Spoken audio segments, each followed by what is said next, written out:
Hey, what is going on, YouTube? AA Run here. We are back, ladies and gentlemen. And guys, we have our first look here at the Nottingham. I know we're a little bit late. I was on vacation. And yeah, Legend just take a little back seat, as you guys could tell. Also, I was writing some jokes and material for this first look video. And the only thing I could come up with is, why don't what do the Brits want for Thanksgiving? Turkey? No, not ham.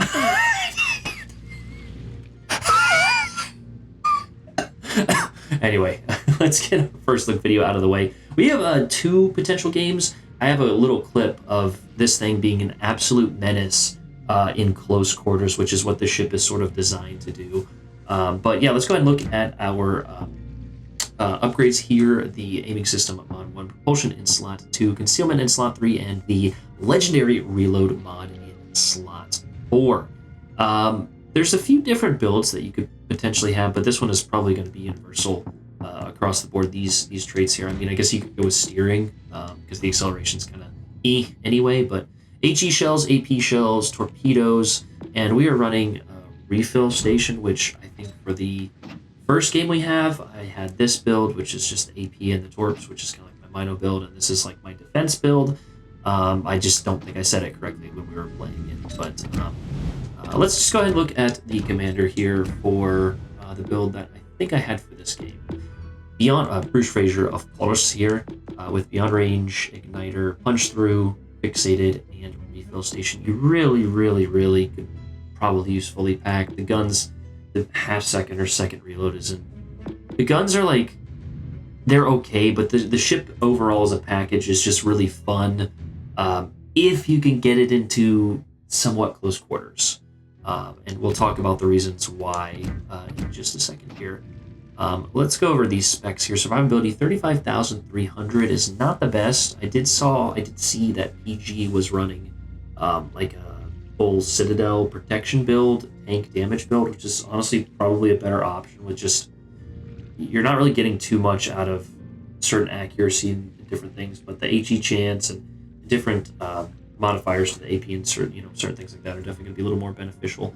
Main battery here, 3x3, all in the front, 203mm guns with a 15.6 range with this particular build, 11.1 reload time, shell grouping, all that good stuff. HE shell, max damage, 2850, which you never get the max damage, fun fact, unless you get Citadel, but with 203s, only penning one plate of armor is pretty unlikely there, but let's go to details here.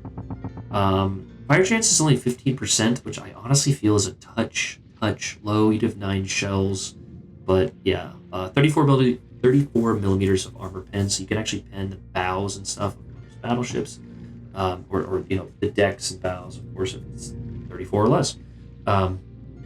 AP shell damage is upped a little bit from the modifier I think I have on this particular build.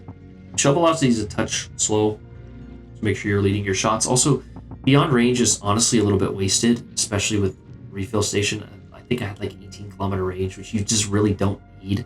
This ship is designed to get in close, especially with the armor, which is what we were talking about. Minimum, yeah. Oh, here's all this good stuff with this, if you can read into it. Secondaries, don't waste your time. You only have 8 of them. 5x2 torpedoes. This is where the ship excels. This and the armor. You have 16 torpedoes. Now, this range here, we only have 8.8 with the extended range. No, this is with the extended range.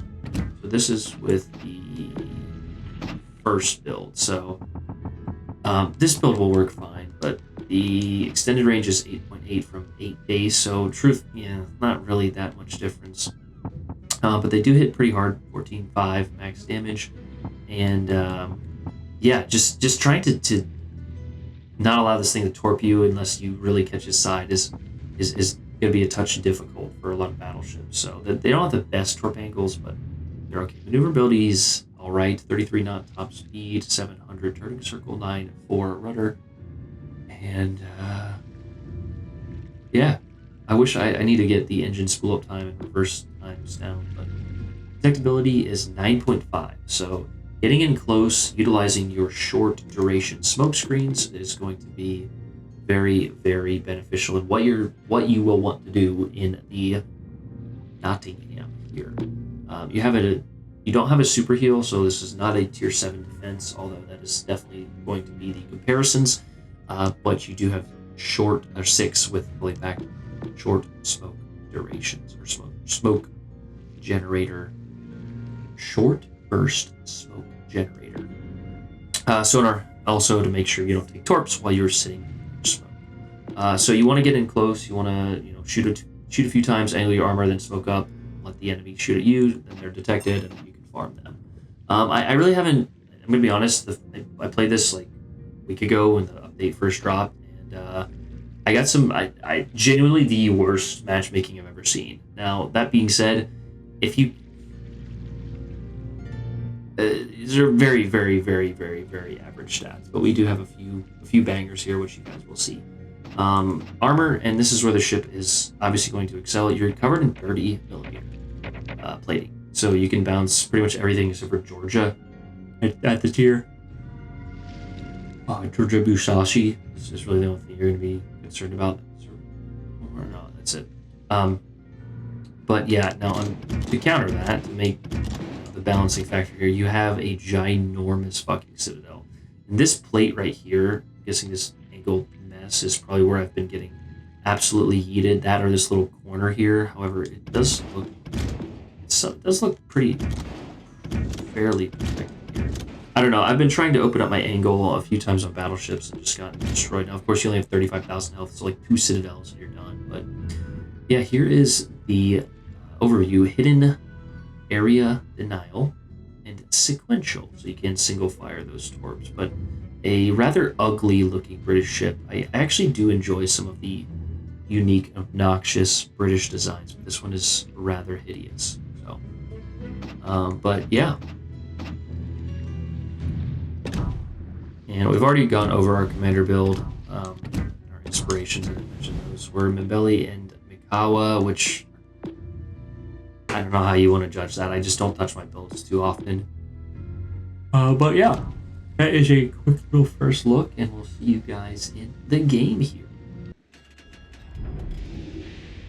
All right, what is going on YouTube? We are back here. It's been a while since we've done one of our voiceovers, and what not a better video than a rather spicy Nottingham game here for our first look. I also recorded, my mic was hot, and I didn't think it was, so I think I have a little bit of football on in the background when we were playing this game, so I'm going to have to voice over this one, unfortunately. But we are here on the Charlie flank over on the Land of Fire here. We have a Z-23 going in and doing his job here, pressing the cap. We're going to go out wide here, try and get in close like we mentioned.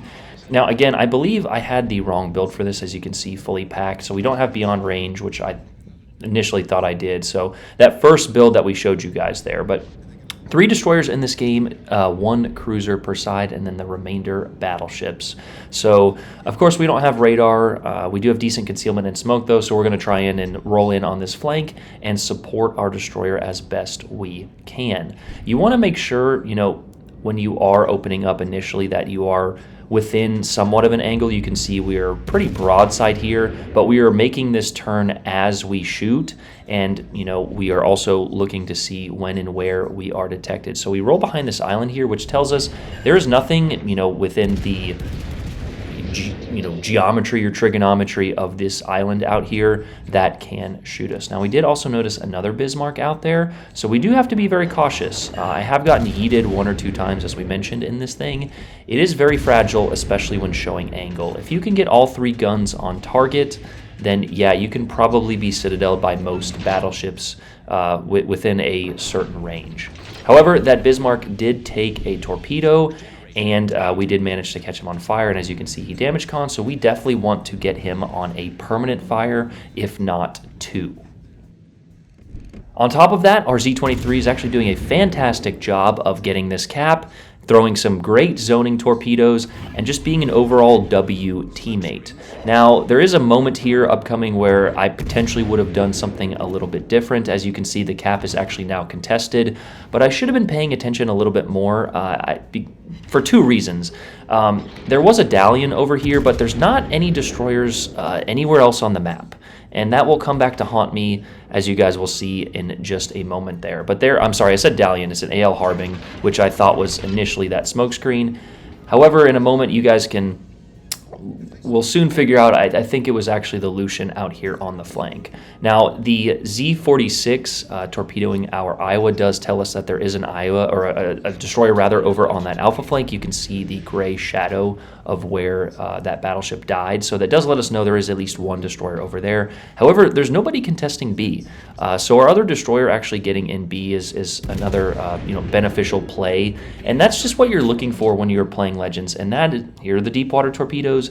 And that is when I realize, yeah, we're going to be in some difficult waters here, because there's 3 battleships, the AL Harbin, there's the Summers, and the Lucian is out here as well. So 5 or 6 of the enemy ships are all on this flank, and me right here, I'm being a little bit greedy, as well as just not really paying attention to the situation. I start to shoot. I'm also trying to support our Z-23, who is getting pushed by multiple ships, and initially I thought he should have pushed forward, but that would have turned out to be not the correct play because of all of the ships in this situation. But these salvos that we can get on this Summers are only going to be beneficial. And it's now in my smoke screen that I realize, yeah, this Lucian is within 6'5", 6'6" of me, because that is my smoke fire penalty. And yeah, we're going to be in trouble here. If any of these battleships notice me and I am a juicy British heavy cruiser, as well as a CC, and I know that some people are like, oh, well, you don't get targeted extra. Well, I'll give you my account for a few days and you guys can tell me. But regardless, we know that Lucian is lingering within 6.5 to 7 kilometers over here on the left flank, and we know that because of the direction of the torpedoes, as I unfortunately take one here.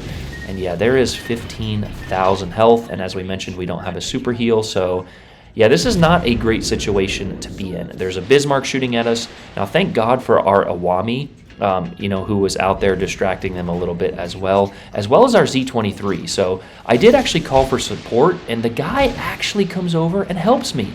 There's the Lucian. We actually had some pretty close, blind torpedoes on him. So what I'm going to do here is I'm going to smoke. I'm going to go dark. Of course, I do get caught on a double fire, and thank goodness we probably weren't quite in his hydro range. However, we could have been in a very difficult position. But again, we are distracting 60 to 70% of their remaining team. So it is a massive W for us to just be a thorn in this side of the enemy in this situation.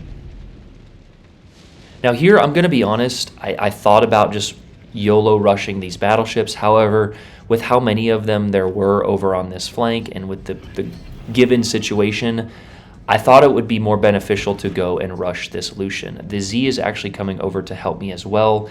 I am cautious of these battleships gaining my broadside, but again, it's 2 Bismarcks, and I think in Iowa or North Carolina. I am, of course, worried about the accuracy of the American battleship, but the German accuracy, despite what it was in real life, is to be desired. And here is the Lucian. If we can get this Lucian off the board, we can gain our team a massive advantage. So I wasn't really looking for the big plays in this particular situation. However, with the support of this Z-23, we do actually manage to eliminate this Lucian here. I'm going to be honest, we did chunk him pretty massively, and we know that the Lucian has a heal, but I wanted more in that salvo right there. Only 4 of 9 at 2 kilometers. Now, we do know that the ellipse widens once you get past, or I think it's 4 kilometers and in. They described it as thinking of a flashlight, that the closer you get to the source of the flashlight, the wider that beam will be. It was a Wisconsin, I'm sorry. I said North Carolina. It's definitely Wisconsin. We're in the Tier 8 game, Aaron, idiot. But with the elimination of that Lucian now and our smokescreen, we can now farm for free out here on the flank. So well played by everyone involved. The Z-23, the Awami, and the middle Hsiang there for supporting and getting the elimination on that Summers.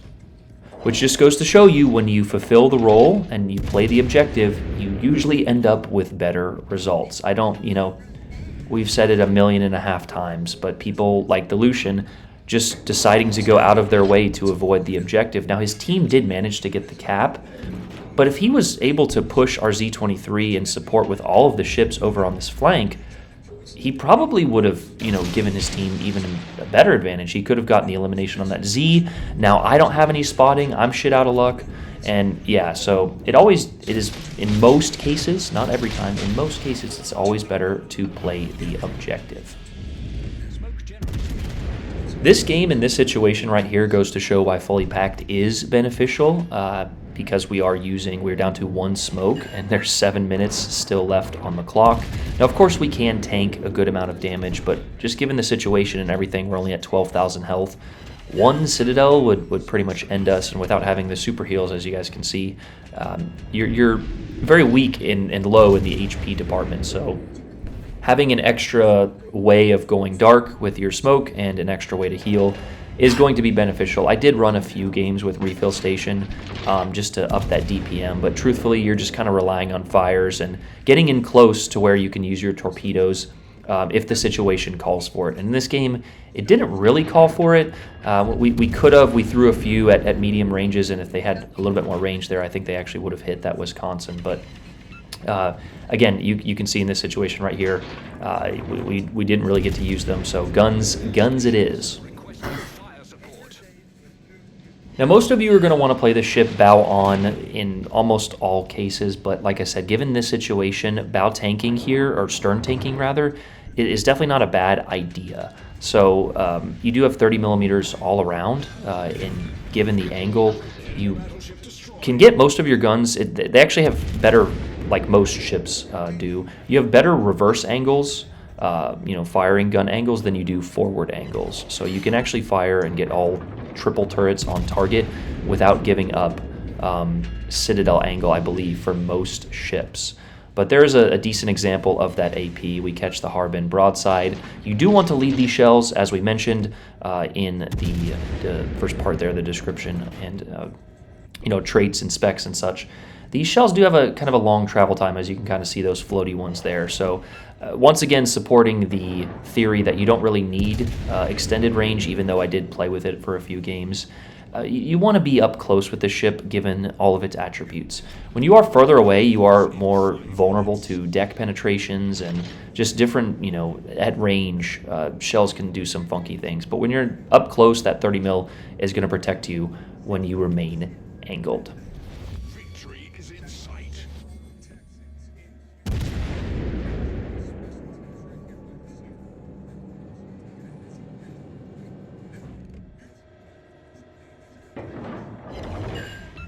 But now that we have fulfilled our role, eliminating that destroyer, or that battleship, or helping eliminate that destroyer and, attracting a good amount of damage on this flank, we can now be relinquished to probably what most players want to do in this game, which is farm damage. So we now have our Witherer, as this Wisconsin either disconnected or decided to go AFK, and here shortly we will have our high caliber, and there it is. So we're just going to let the fire burn on that guy. We see that he's either AFK or disconnected, and we're going to go ahead and switch target on to that Harbin. Unfortunately, he does pop in his smoke there, so we're just going to switch back. So we do want to be cautious of this Wisconsin turning and shooting us, but we're kind of maintaining a little bit of that cover with this island here. And again, I think he probably quit given the circumstances and the score. So it's update week. It's pretty common to see that. But regardless, we're going to go ahead and shoot a salvo here and watch our team get the elimination. So that's always fun when you do like most of the work, but it doesn't matter. It's a team effort, team game, and we're sitting pretty here with 13 fires, 2 Citadels, 150,000 damage, Wither, and a high caliber without any torpedoes connected. I have another little game. I think I might show it just for the hell of it. We get in close and we basically just get the gnarliest double strike in a while with these single fire torpedoes. So you're going to see a lot of these ships when this campaign, at the end of the Admiralty backing there is, kind of reaches the 4th, or I think it's 4 weeks, when these things come out in force. You're going to see a lot of people just YOLO rushing in. So be prepared for that when it happens. And here is my favorite shot of the game. How players, we did get 2 Citadels. RNG is going to RNG, but just sitting broadside like that to me is... There's another game, the other game with this ship, we catch an Edinburgh broadside 3 times. and he just gets away with it. But we do manage a nice little, mix of the different shell types there, and a pretty gnarly XP total, 35, 34, 57 there. So with 2 kills, high caliber, and the Witherer. Nothing, truly over the top, but like I said, with our specs and our stats rather, it was pretty miserable playing this past weekend. So, but there's our first look at the Nottingham, a very fun ship. I would definitely recommend this campaign. But so you guys enjoy that one. Let me know what you guys want to see next. I'll see you guys in the next one. Hey, run out. Peace.